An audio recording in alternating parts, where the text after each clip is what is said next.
अस्सलाम वालेकुम। तव्हां ॾिसी रहिया आहियो AMR रहमान ऑफिशियल यूट्यूब चैनल ते सभिनी दोस्तनि खे भली कार चऊं था।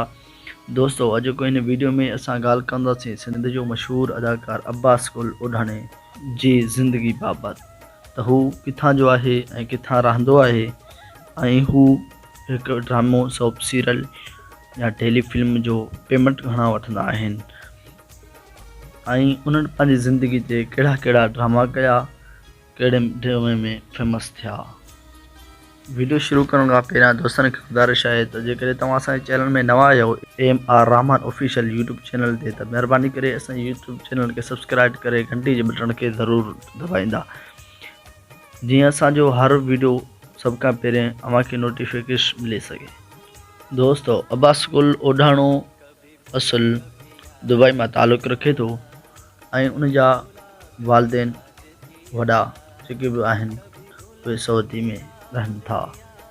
ऐं अब्बास गुल ओढाणो पाण नसीराबाद लालकाणे सां तालुक़ु रखंदा आहिनि।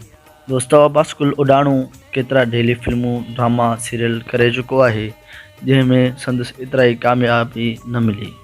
दोस्तो जॾहिं अब्बास गुल ओढाणो उन्हनि ड्रामा सोप सीरियल पंहिंजा परावा कयो त ड्रामा सोप सीरियल पंहिंजा परावा में उन्हनि सुठो किरदारु निभायो ऐं संदसि उन ड्रामे में सुठी मोट मिली। उन्हनि खां पोइ कंडनि जी सेज, दर्दनि जो दरिया ऐं काफ़ी ड्रामा कया, जंहिंमें उन्हनि खे सुठी मोट मिलंदी हुई।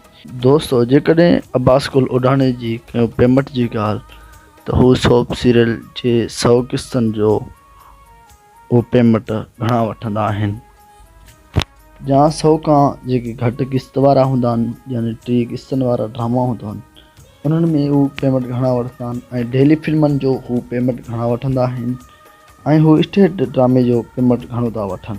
हिन टाइम जे हिसाब सां असां तव्हांखे ॿुधाईंदासीं त अब्बास गुल ओढाणो सोप सीरियल 100 किस्तनि जो 35 खां 40 हज़ार वठंदो आहे।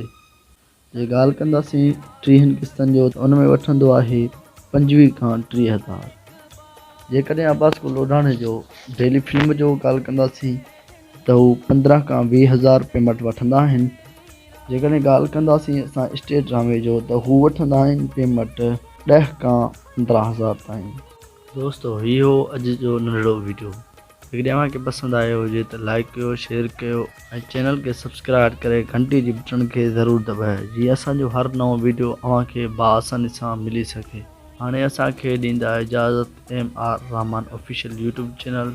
इंशाल्लाह मिलंदासीं हिकु ॿिए वीडियो में।